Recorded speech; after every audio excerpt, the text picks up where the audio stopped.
You don't do any business alone. You're always doing it in connection with others. And it is certainly possible to still be an independent business, but it's really lonely, right? It's really hard. You can't think well enough by yourself, right? You need people to think with. And so more and more people are creating partnerships.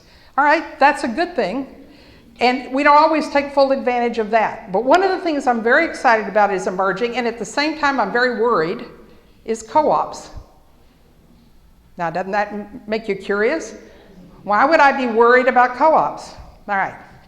So most people are designing co-ops, and and there are many kinds of co-ops, but the two big classes are producer co-ops, where we all make something together like organic farms, and we get enough of it that we can sell. And then there are buyer co-ops, where we buy stuff so that people can be members, like our local PCC. But those have a potential downside, and it's not socialism.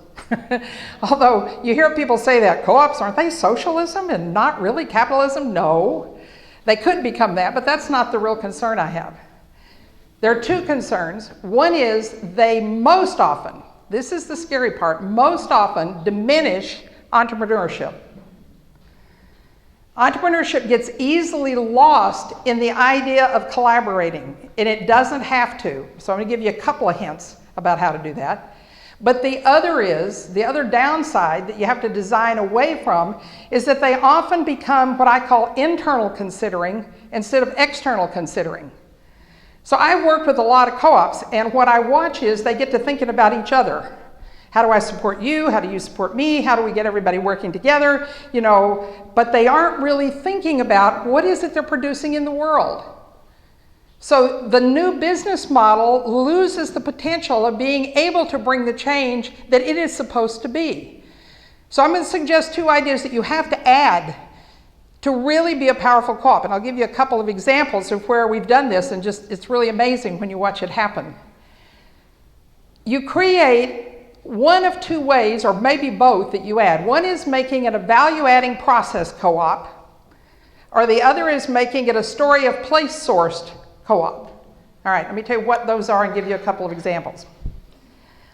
So a value-adding process co-op means that you're really looking at the life of people, the communities that you're serving from earth to earth, and you have people all along that system, and it's not a value chain. If I hear any of you use the word chain, you'll hear me giving you the absolute riot act. What is a chain? It's dead. It's locked. So my colleagues and I created the term value-adding process. How many of you hear the word value-added? That's dead, right? So the people who came and looked at what we were doing at Procter & Gamble missed the point completely in both cases, and they created something called a value-added. Okay, we did it once, we get our money. Chain, it's dead. All right, so what I want you to do is be based off of a living system process of a co-op, where what it is you're looking at is something from earth to earth. So you have people in this cooperative who are sourcing, people who are refining and preparing to make things. They're finishing them. They integrate them into people's use. They figure out how to reinvest and to recycle and to regenerate. So Urban Feast, who is a local caterer here, set out to do this as a part of a course I did at Antioch for some years, and they're still working at it, and it's always a life in process, right? But they started pulling together the people who actually do the seed thinking. And I mean seed thinking in terms of real seeds, as well as the thinking about seeds. And they added to that the people who are distributing and the farmers and all the way along. And so what they're doing is they are value-adding process co-ops. Now the reason for this, rather than only being all making the same thing or all buying together, which most co-ops are, is you actually can see the flow of life then. And you're actually able to put within it the real living users and transformers of what it is that you've built a co-op for. Now you have a better chance of having a living co-op which is externally considering, right? It's considering those that we're serving, not just ourselves. The other thing that we've done, which is really exciting, and I'm about to, hopefully if all goes well, create a piece of this in Seattle, which I hope you will come be a part of as we move forward, which is a story of place-sourced. Now, I didn't say place-based. We don't have time to have that conversation today. We have to have it later. But a place-sourced co-op. A place-sourced co-op means you do a story of place in a community like we did in Santa Fe, New Mexico. And the story of Santa Fe comes from millennia of time. The geology, the hydrology, the biology, the settlement patterns, the economic patterns, the cultural patterns. And what you do with the community is you find what is the unique and distinctive story of this place. Paris has got its own story. Jerusalem has its own story. Santa Fe has its own story. And you actually can go down to communities at a time, which is what we're going to do in Seattle. And out of that story, knowing what the story is, you create a co-op that every entity within it is building its business off the story, uniqueness, and distinctiveness of that place.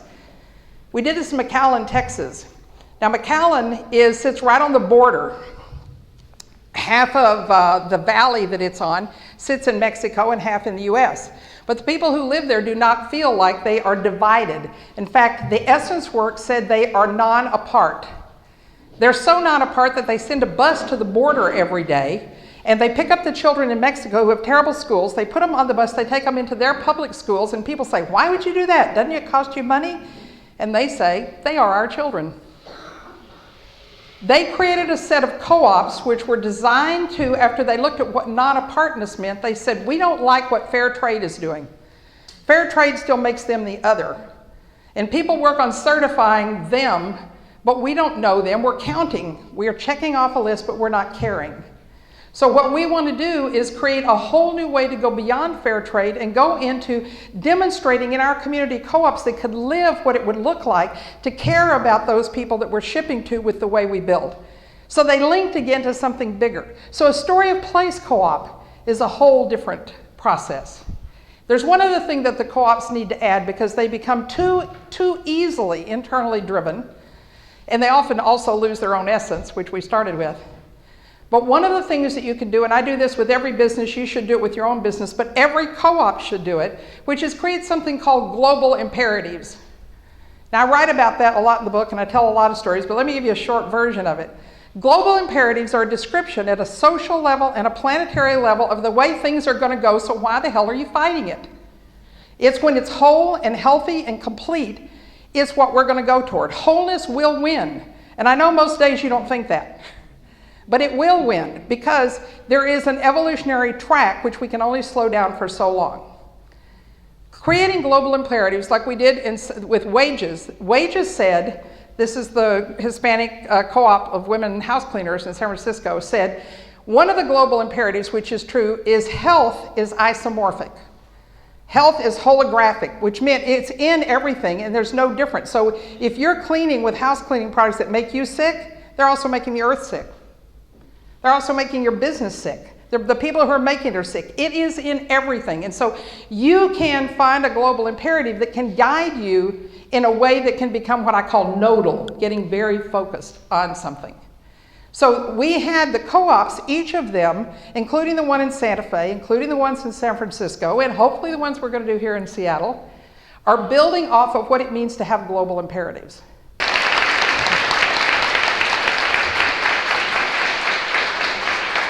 Thank you.